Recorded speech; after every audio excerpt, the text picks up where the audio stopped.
All right, welcome back to the deep dive. I've been thinking a lot lately about something that I think we all kind of struggle with, and that's how well we actually understand what we read. Oh, absolutely. Have you ever, finished an article or a report or a chapter in a book and thought, okay, I've got this. But then when you try to explain it to somebody, you realize, oh, wait a minute, I don't really have this as solidly as I thought I did. All the time. I think Ah, that's such a common experience, and I'm glad we're going to dive into that today. yeah, and that's exactly what this deep dive is all about. It's Yep. for anyone who wants to truly grasp and remember what they read. And of course, we want to be able to do that in a way that, respects our time, because who has time to waste? So we're going to look at some fascinating research that can help you do just that. Yeah. Our mission today is to look at some research that gets to the heart of, well, how good are you at knowing what you actually understand when you're reading? And most importantly, what can you do to get better at that? So, as you said, we often overestimate our comprehension, and that can really hinder your learning. Right. And the research we're looking at today is a meta-analysis, which is like, a super study, I guess you could call it, that combines findings from a whole bunch of other research. Yes. And this particular meta-analysis looked at different ways to boost something called relative metacomprehension accuracy. Now, I know that sounds like a mouthful, but let's break it down a little bit. Metacomprehension, that just means your awareness of your own understanding. Right. How well do you know what you know? And then relative accuracy, that's about how well your predictions about understanding different things match how you actually perform on tests about them. So if you think, oh, I understood this article way better than that article, does that actually bear out when you're tested on both? Exactly. And this research looked at all sorts of learners, from kids in school all the way up to university students. So this is relevant no matter what you're learning or at what stage of your life you're in. Yeah, absolutely. And one of the things that this research points out immediately is that, when you're trying to figure out, okay, have I actually understood this? You often rely on unreliable clues. And so things like, oh, was this easy to read? Or, oh, wow, did any interesting facts kind of jump out at me? Those things aren't necessarily a sign of true, deep understanding. So the big question we're going to tackle today is, what are some evidence-based techniques that can give you a much clearer picture of what's really sinking in when you read? What did this research actually reveal? Right. So let's just get right to the heart of this. Yeah. Why are we so often off in our assessment of how much we understand? This meta-analysis found that without any specific strategies in place, the average correlation between what you think you understand and what you actually understand is really pretty weak, Hmm? like around plus 0.24, Wow. which, to put it bluntly, is barely better than chance. That's so Oh, low. no, it's like we're basically guessing. Right. And this isn't some brand new discovery either. Researchers have been pointing to this problem for a while, going all the way back to the 80s. Yeah. It's just that we're often really bad at judging our own comprehension. So the question is, why does this even matter to you as a learner? Well, think about it this way. If you can accurately assess what you know and what you don't know, then you can really focus your study time and your energy where it's going to make the biggest impact. Right. And that's the core of what we call self-regulated learning. You're in the driver's seat, you're monitoring yourself, you're saying, okay, I need to spend a little more time on this, I've got that concept down. That's how you become a truly efficient learner, and I know that's really important to you. So on the flip side, though, if you're overly confident about something you haven't really grasped, you're likely to move on too quickly, and then you just end up missing these key points. And then on the other hand, if you underestimate what you know, then you might end up wasting time going over and over things you've already mastered. So being able to know what you know is really key to learning effectively and efficiently. Absolutely. So the question is then, why this disconnect between what we think we understand and what we actually understand? Yeah. And the research kind of introduces this idea called a cue utilization framework, which basically means that you don't have some kind of direct reading on your own understanding. Instead, you have to kind of look for clues to guess how well you've comprehended something. Right. And sometimes we grab the wrong clues. Right. And that framework really helps us to kind of break down, okay, what are the different types of clues that you might be relying on? So on the one hand, there are these things that are called heuristic cues. And these are things like familiarity or interest. So you might be reading something and you're like, oh, yeah, I've heard this before. That would be familiarity. Or, oh, wow, this is a really interesting topic. That's interest. And the problem with those cues is that you can have those feelings even before you've even read a specific text. So they don't really tell you how well you've understood this specific material. They're easy to kind of latch onto, but they're often not very reliable. Right. And then you have what are called representation-based cues. And these come up while you're reading or after, like this felt really easy to process, or I can remember some of the facts or the details from this. And those are generally better because they're actually related to the text itself, right? Yeah, but even within those text-related cues, some are more helpful than others, and it really depends on what level of understanding a test is actually trying to assess. So that leads us to the situation model approach to metacomprehension, and it's based on a model of reading comprehension that was developed by Walter Kinch in 1998. And it's basically saying there are different levels of understanding. So first, you've got that kind of surface level, which is just the words, right? And then you move up to this text-based level, which is where you start to grasp the basic ideas, the propositions in the text, how they're connected. But then you get to the deepest level, and that's what's called the situation model. And this is where you're really constructing a mental model of what the text is describing. You understand the meaning, you connect it to what you already know. You can even make inferences and draw conclusions, and that's what we consider true comprehension. And the really important thing is that good tests should be aiming to check that deeper level of understanding, that situation model, right? Yeah. They should be asking you to think critically and apply what you've learned, not just remember specific sentences. But the problem is, and the research has shown this over and over again, that learners often focus on those surface level or those basic text level memories when they're judging how well they understood something. So you might think, oh yeah, I've got this. I remember some of the details, but you might have totally missed the main point or how it all fits together. Right. And it's fascinating, isn't it, to think about why we might lean on those less effective cues. And there are a couple of ideas. One is that just the act of trying to learn new things can take up a lot of brain power.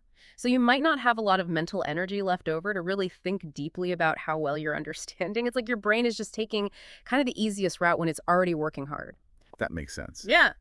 If you're struggling just to kind of get through the words and the ideas themselves, you might not have a lot left to say, okay, wait a minute, do I really get the implications of this? How does this connect to other things? Absolutely. And another thing to keep in mind is that we might misinterpret the effort that we put in as an indicator of our understanding. So you might think, wow, this was really hard to read, so I probably didn't understand it. Or on the other hand, you might think, oh man, this took a lot of concentration, so I must have understood it really deeply. But effort and comprehension, they're not always perfectly correlated. So it can feel like a really good indicator, but it's not always accurate. Okay, so we know that we're often not great judges of our own understanding, and we tend to focus on the wrong things when we're trying to figure it out. But the good news is that this research also looked at some solutions, some things you can actually do to get better at tapping into that deeper level of understanding. Right. And these solutions generally fall into three categories based on how they help you. So they either help you create better cues about your understanding, they help you pay attention to the right cues, or they help you choose the right kinds of cues in the first place. So let's start with how you can create better cues about your understanding cues that really reflect that deeper level. Okay, and there are a couple ways to do this. Yeah. Things you do as you're learning and things you do after you've learned something. So let's talk about those after learning activities first. Okay, so these are things that you would do after you've read something, but with a bit of a delay, and they're really designed to push you to engage with that deeper understanding. So one example is writing a summary, but waiting a little while before you actually do it.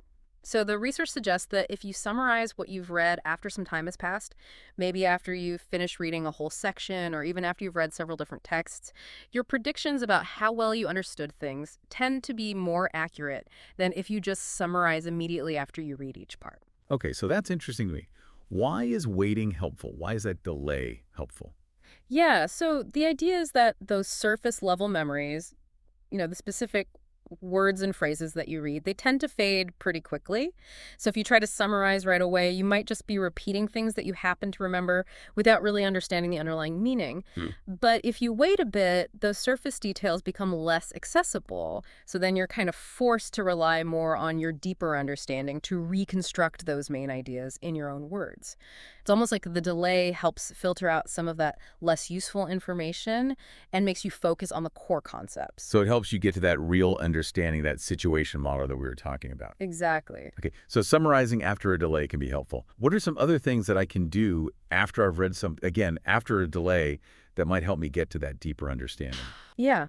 So similar benefits have been found with what's called delayed keywords listing, where basically you just jot down the key terms that represent the main idea. So it's kind of like a really concise summary, almost like bullet points. And then another one is delayed diagram completion.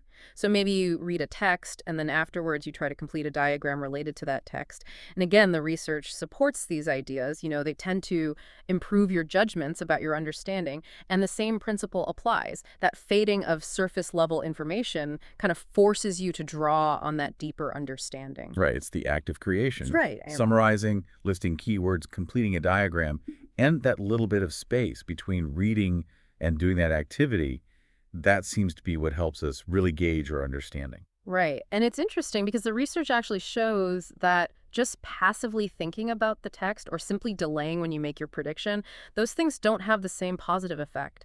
It's the act of actively recalling and reconstructing.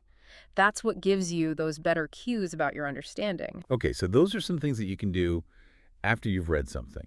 What about things that you can do while you're reading that can help build that deeper understanding right from the start? Yeah, absolutely. And there are definitely things that you can do while you're reading. These are things that help you build and then reflect on that deeper level of comprehension as you go.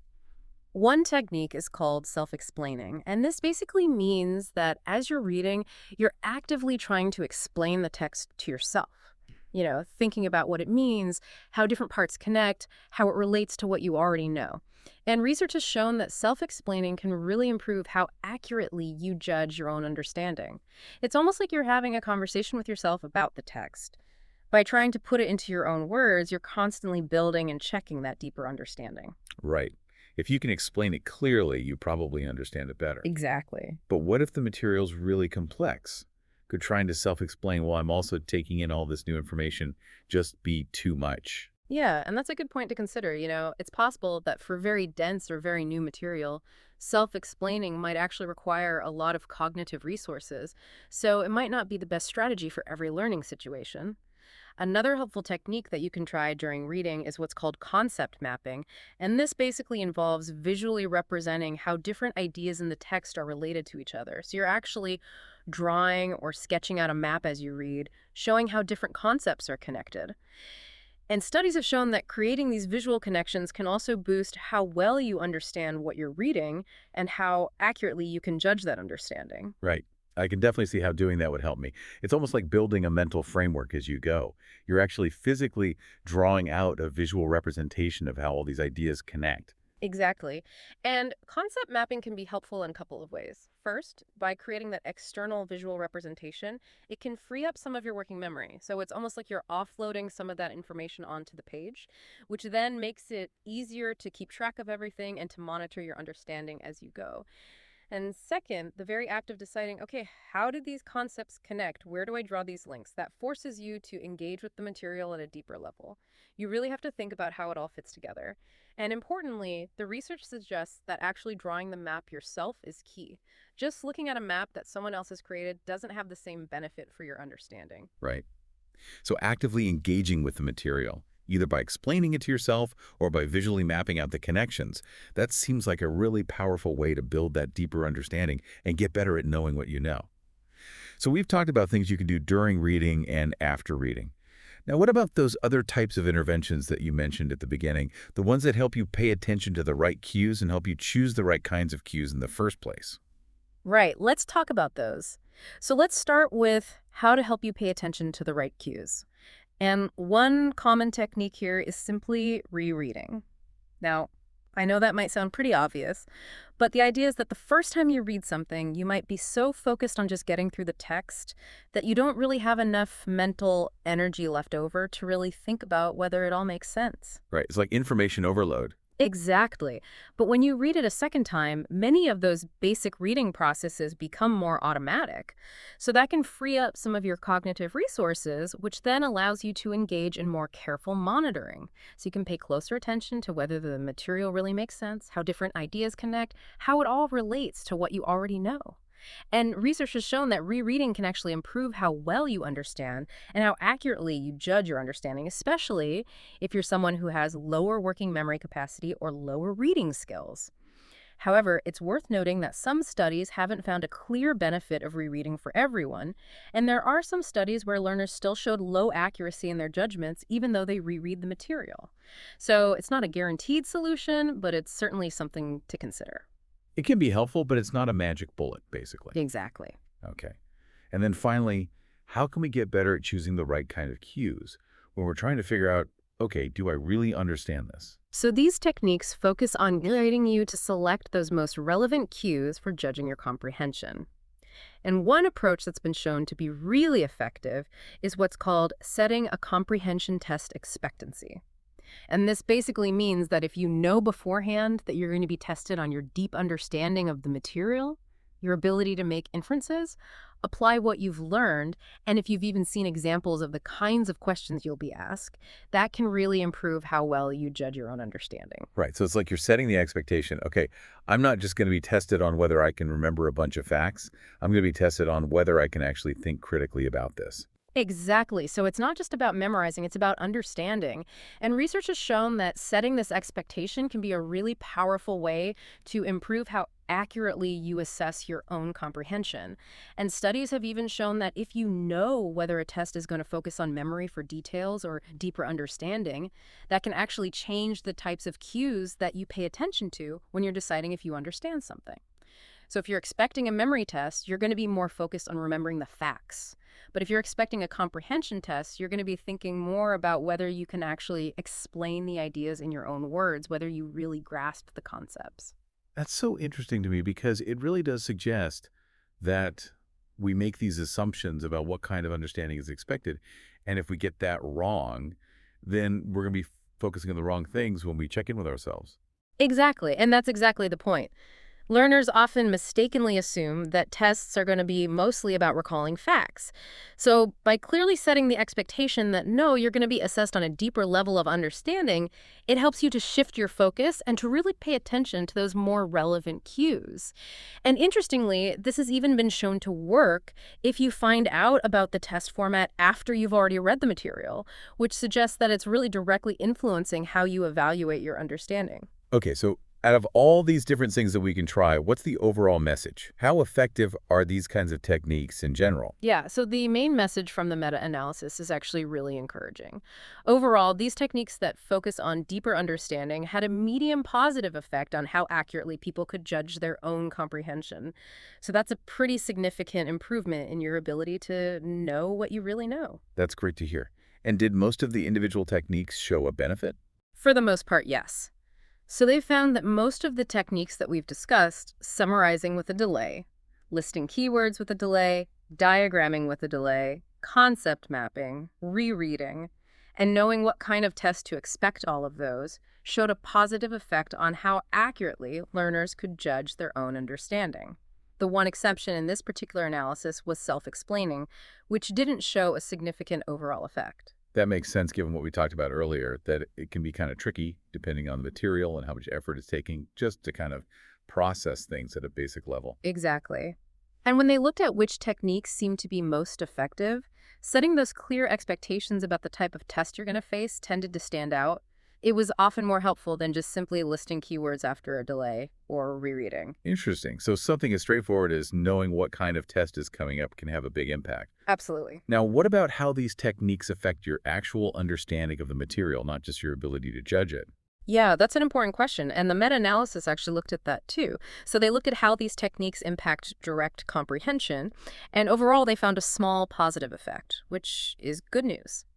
However, some techniques seem to boost actual understanding more than others. So concept mapping and knowing the test format, those showed a bigger benefit for actually grasping the material, whereas those delayed generation tasks, like summarizing and keyword listing, they showed less of a direct impact on comprehension itself. Okay, so it seems like some of these strategies not only help you figure out what you know, but they actually help you understand the material better in the first place. Exactly. So based on all of this, What are some concrete things that our listeners can start taking to actually improve their reading comprehension and their ability to know, okay, have I truly gotten this? Yeah, great question. And there are several practical takeaways for you. So first, consider incorporating those delayed generation tasks into your learning routine. So after you finish reading a section or the entire text, and after you've given yourself a little bit of time to digest the information, try summarizing it, listing the keywords, or even sketching out a quick diagram. Just something to help you really grapple with those core It's concepts. all about that delay. Exactly. Give yourself a little bit of space. Second, make a habit of explaining complex ideas to yourself as you're reading. And even if that feels a little strange at first, talking to yourself as you read, actively trying to articulate the concepts in your own words can really solidify your understanding. Like I said, if you can explain it clearly, you probably understand it better. Exactly. And third, if you have any information about how you'll be tested on the material later, pay close attention to that. So will it be a test of your memory for facts and details, or will you need to analyze, synthesize, and apply that knowledge? Adjusting how you read and how you check your understanding based on what's expected can be really beneficial. Yeah, knowing the expectations can make a big difference in how you approach the material. And finally, keep in mind that just simply rereading the material might not always be enough to boost your comprehension or your ability to assess it. While it can be helpful in some cases, it's often more effective to combine it with one of these other more active learning strategies. Right. And I imagine the best approach might vary depending on the specific material I'm reading, Yeah. my own preferred learning style, and the particular situation. Some techniques might work better for certain subjects or tasks than others. Absolutely. It's all about finding what works best for you in different contexts. Yeah. So to sum it all up for you, the really important takeaway here is that by understanding how different learning strategies encourage you to engage with the material at a deeper level, you can become a much more accurate judge of your own comprehension. And that ultimately is going to make you a more effective and efficient learner. It's quite amazing how something as simple as knowing what kind of test to expect can have such a big impact. It really is. However, it's also important to remember that this is still an ongoing area of research. As we've discussed, some techniques like self-explaining and rereading showed more variability in their effectiveness, and researchers are still working to understand exactly why that is and how individual differences might play a role. So there's a lot more to learn. Absolutely. So as you continue on your reading and learning journey, we encourage you to take a moment to reflect on your own habits. Are you mostly relying on those surface-level cues, like familiarity or just remembering specific details? Or are you actively engaging with the material on a deeper level? And how might you try incorporating one of these evidence-based techniques into your next learning session? See how it affects your understanding, see how it affects your ability to accurately assess that understanding. The path to better comprehension is really an active one. It's all about experimentation and growing that self-awareness. So, yeah, thanks for taking this deep dive with us. Absolutely. Thanks for having me. And we'll see you next time.